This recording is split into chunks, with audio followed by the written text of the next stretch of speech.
क्या हुआ माता? समय हो गया है, परंतु अभी तक सूर्यदेव उदित नहीं हुए। क्योंकि कदाचित ये उदय होने का उचित समय नहीं है पार्थ। मैं समझा नहीं माता। सूर्यदेव का उदित होना अनिवार्य है, प्रकृति का नियम है। भला इसके विरुद्ध कौन जा सकता है?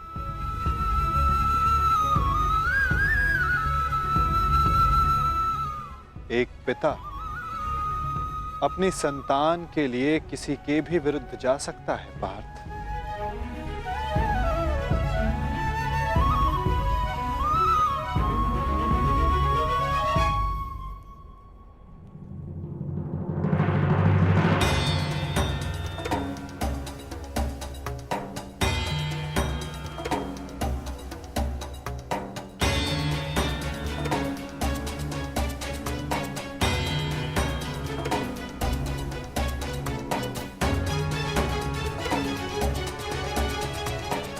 प्राणिपात वासुदेव।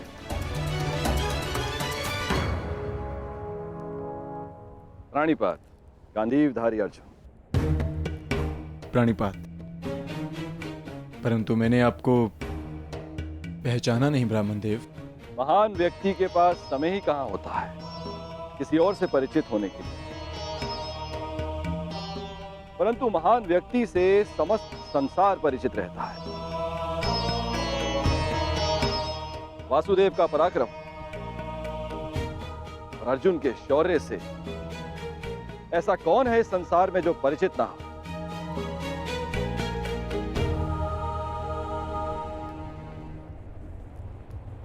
धन्यवाद।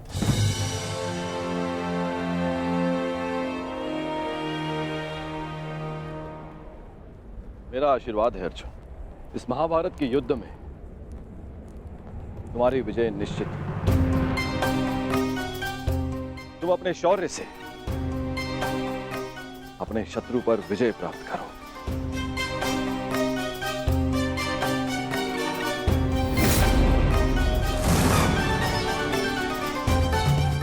मैंने आपकी बात सुनी वासुदेव,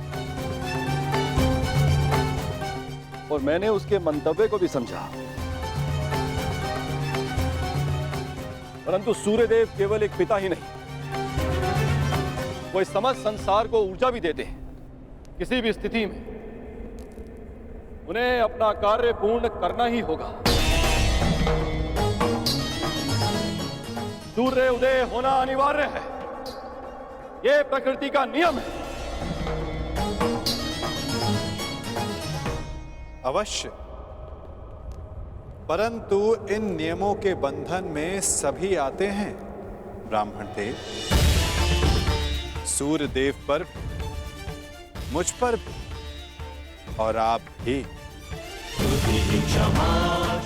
नियति चाहे प्रकृति की, चाहे देवताओं की हो या फिर मनुष्य की, परंतु उसे समझ पाना बहुत कठिन कार्य है।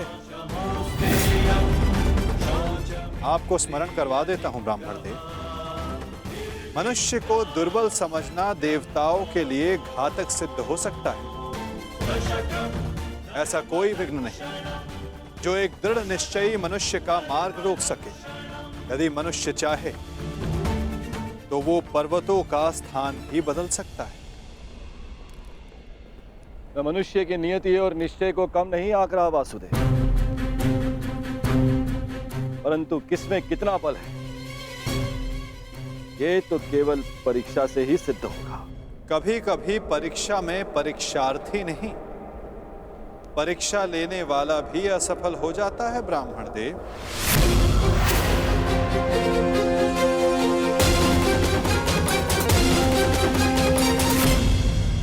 कभी परीक्षा में परीक्षार्थी नहीं, परीक्षा लेने वाला भी असफल हो जाता है ब्राह्मण देव। फिर चाहे वो मनुष्य हो या देव।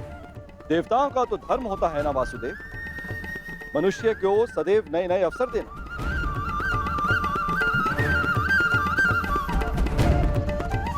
उचित कहा आपने ब्राह्मण देव, परंतु अवसर में यदि छल और भेदभाव आ जाए तो वो अवसर नहीं होता।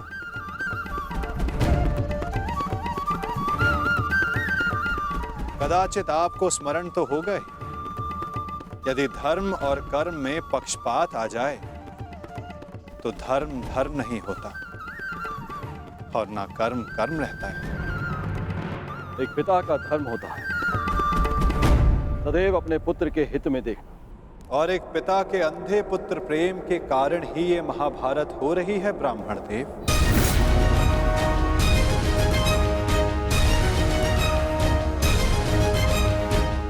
मुझे पिता से कोई लेना देना नहीं। देखना यह है कि क्या एक पुत्र अपना धर्म निभा पाता है या नहीं।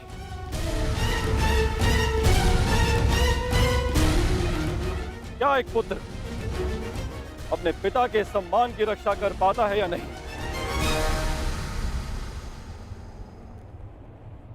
आज्ञा दें वासुदेव, मेरा प्रस्थान करने का समय हो चला है। प्राणीपात।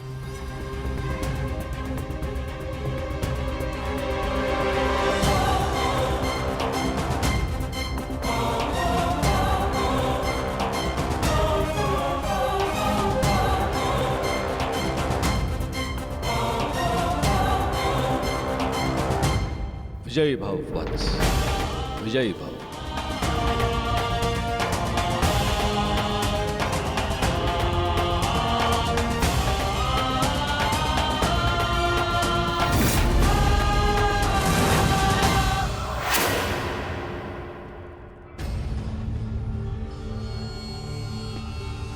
रुक जाइए पिताश्री।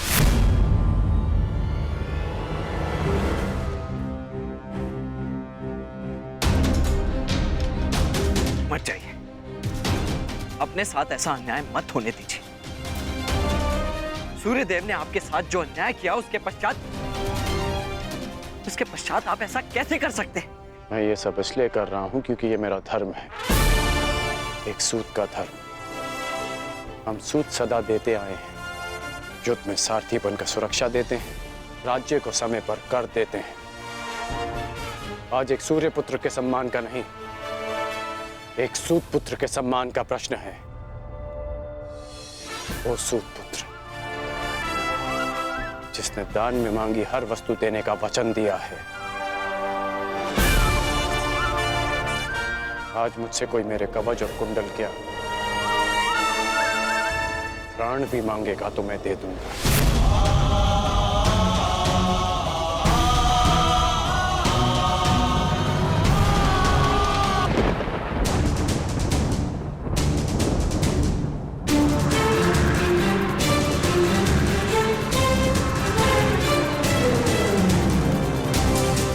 नहीं पिताश्री, मैं आपको ऐसा नहीं करने दूंगा, चाहे कुछ भी हो जाए। मेरे मार्ग से हटो, मेरे मार्ग से हटो और मुझे मेरा धर्म निभाने दो।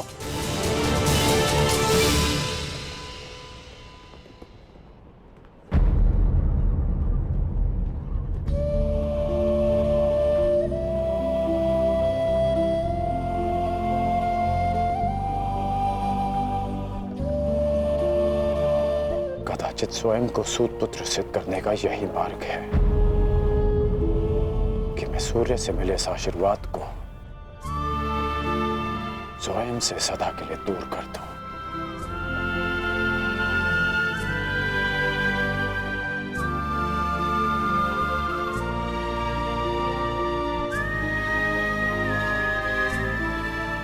पिताश्री, परंतु सूर्यदेव तो अभी तक उदित भी नहीं हुए। सूर्य देखे बिना उन्हें अर्घ कैसे देंगे पिताश्री?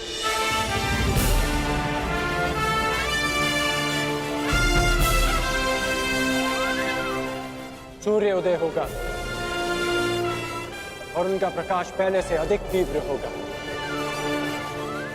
क्योंकि उस प्रकाश में उनके पश्चाताप और खेद की ज्वाला सम्मिलित होगी।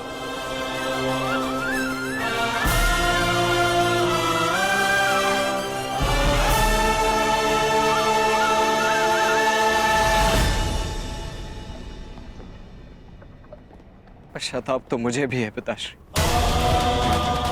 कि मैं आपको कभी ठीक से समझ ही नहीं पाया। परंतु मैं आपको स्वयं के साथ ये अन्याय नहीं करने दूंगा। केवल एक ही व्यक्ति है जो इस अन्याय को होने से रोक सकता है। हाँ।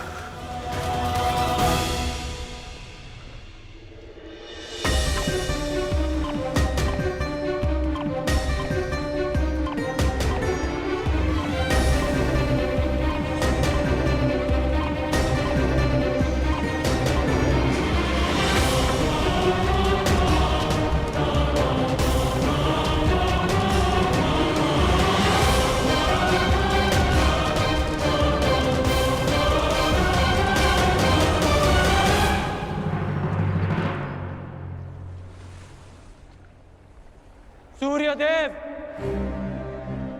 ये एक पिता का धर्म होता है कि वो अपने पुत्र को उचित मार्ग दिखाए।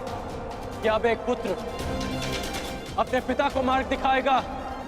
अपने पुत्र मुंह में अपने कर्तव्य से मुंह मत मोड़िए। प्रकट होइए सूर्यदेव, प्रकट होइए सूर्यदेव, प्रकट होइए सूर्यदेव, प्रकट होइए सूर्यदेव, प्रकट होइए सूर्यदेव।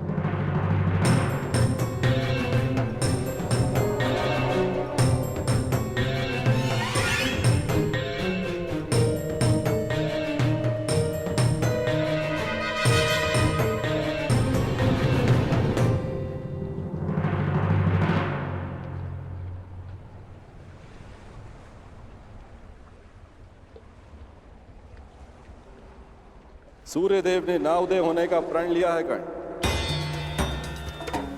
सूर्य उदय की प्रतीक्षा कर कर अपना समय व्यर्थ कर रहे हो कर्ण। सूर्यदेव अपना उत्तरदायित्व भूल चुके हैं। प्रकृति निर्मोही है और उसका संबंध केवल अपने कर्तव्य से है, और स्वयं सूर्यदेव भी इस प्रकृति का महत्वपूर्ण भाग है।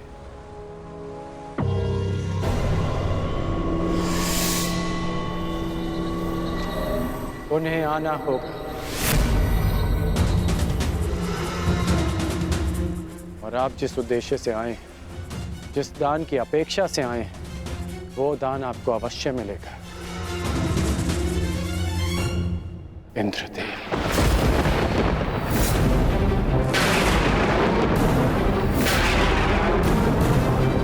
आपने एक भिक्षुक की मर्यादा का उल्लंघन किया है। अपने वास्तविक रूप में आइए इंद्रदेव।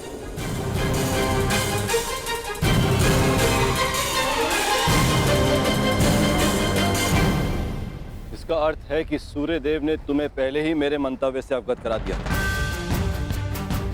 परंतु आश्चर्य का, फिर भी तुम अर्घ देने, दान देने, भेंट देने चले आए अंगराज। सूर्यदेव ने वो किया जो एक पिता का धर्म होता है। आपने वो किया जो एक पिता का मोह होता है, और मैं वो करूंगा जो एक योद्धा का कर्तव्य होता है, वचन का पालन। और जब देवराज स्वयं भिक्षुक बनकर दान मांगने आए हैं, तो इस राधे के लिए इससे अधिक गर्व की बात और क्या हो सकती है? अद्भुत, बहुत अधिक आत्मविश्वास है तुम्हें तुमको। परंतु ज्ञात रहे, अति आत्मविश्वास नाश का कारण बन जाता है। विश्वास तो आप खो बैठे हैं कि जब तक मेरे पास कवच और कुंडल है, आपका पुत्र अर्जुन मुझे परास्त नहीं कर पाएगा। मेरे लिए यह गर्व की बात है कि अर्जुन मेरा सामना तब करेगा जब मेरे पास कोई सुरक्षा नहीं होगी। तभी मेरा वास्तविक कौशल उसके समक्ष आएगा। बहुत अहंकार है तुम्हें स्वयं पर अंगराज। भला मुझे किस बात का अहंकार होगा? कवच और कुंडल का? ये तो एक पुत्र को उसके पिता की ओर से एक सामान्य उपहार है। मेरा अभिमान, मेरा पराक्रम और कौशल है, जिसे अब आप भी देखेंगे और आपका पुत्र भी। मैं अपना कवच और कुंडल आपको प्रसन्नता से भेंट कर दूंगा, क्योंकि युद्ध में बने रहने के लिए मुझे इनकी आवश्यकता नहीं है। उसके लिए मेरा पराक्रम और मेरे गुरु का प्रशिक्षण ही पर्याप्त है। परंतु आपको दान लेने के लिए एक ब्राह्मण का रूप धारण करने की आवश्यकता नहीं थी। आपको देवराज होने की मर्यादा में रहना चाहिए था। मानता हूं कि मैंने पुत्र मोह में ऐसा किया, परंतु पुत्र मोह का अपराधी केवल मैं ही नहीं, कोई और भी है जो अपने कर्तव्य मार्ग से टिक रहा है। कदाचित तुम्हारे पिता आज उदय ना होकर तुम्हें दान नहीं करने देना चाहते हैं। दान का वचन मेरा है जिसे मैं पूर्ण करूंगा, और उदय होना सूर्य देव का धर्म है। जब पुत्र अपना कर्तव्य निभा रहा है तो एक पिता को भी अपना धर्म निभाना होगा। सूर्य देव को उदित होना होगा।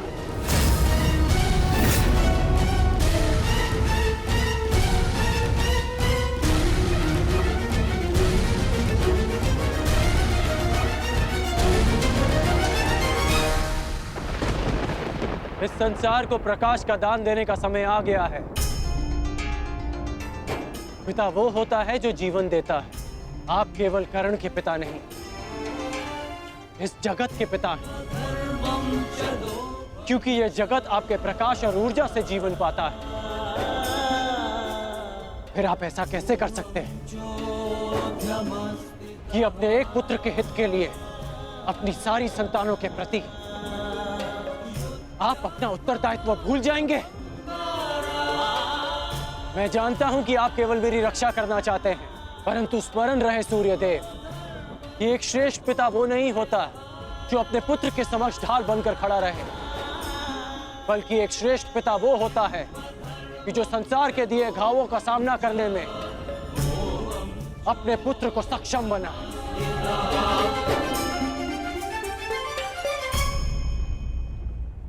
अवसर की प्रतीक्षा अवसरवादी करते हैं, छल करके अपना मंतव्य पूर्ण करते हैं।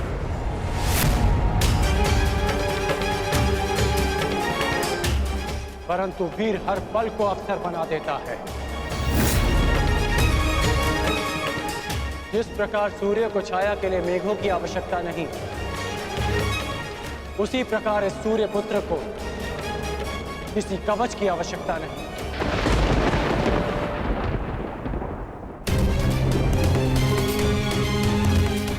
आपने अपना कर्म किया, अब मुझे मेरा धर्म निभाने दीजिए।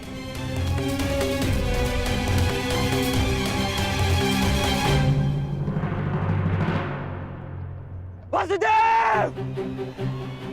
वासुदेव! वासुदेव! क्या आप मुझे योग्य नहीं समझते कि मैं अपने जीवन का निर्णय स्वयं ले सकूं? अगर आपको मुझ पर विश्वास है तो ये निर्णय मुझे लेने दीजिए, ये दान मुझे देने दीजिए पिताश्री। क्या आप ये चाहते हैं कि इस युद्ध के पश्चात सारा संसार ये कहे कि कर्ण ने यह युद्ध अपने कौशल से नहीं, अपने पिता के दिए कवच के बल से जीता है? मेरा विश्वास कीजिए कि इस युद्ध को जीतने के लिए मेरे साथ जो अन्याय हुआ है और जो परिवर्तन मैं चाहता हूं वो ही पर्याप्त है। मेरा विश्वास कीजिए कि मुझे ये दान देने में कोई खेद नहीं रहेगा। आपको आपके पुत्र के इस दान पर गर्व होगा। जागिए पिताश्री, जागिए, इस संसार के सामने इस दान का साक्षी बनिए। मेरा आह्वान है कि आप उदित हो, उदित होइए पिताश्री।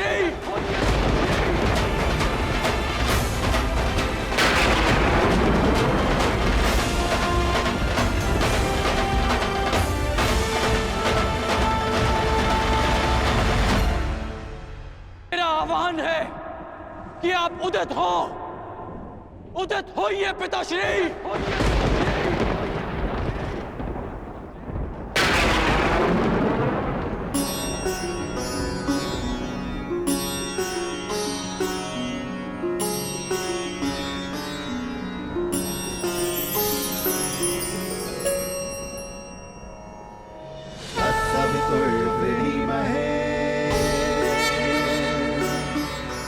वयं देवस्य भोजनम् तत्सवितुर्वृणीमहे वयं देवस्य भोजनम् श्रेष्ठं सर्वसाधकं पुरं भगस्य धीमहि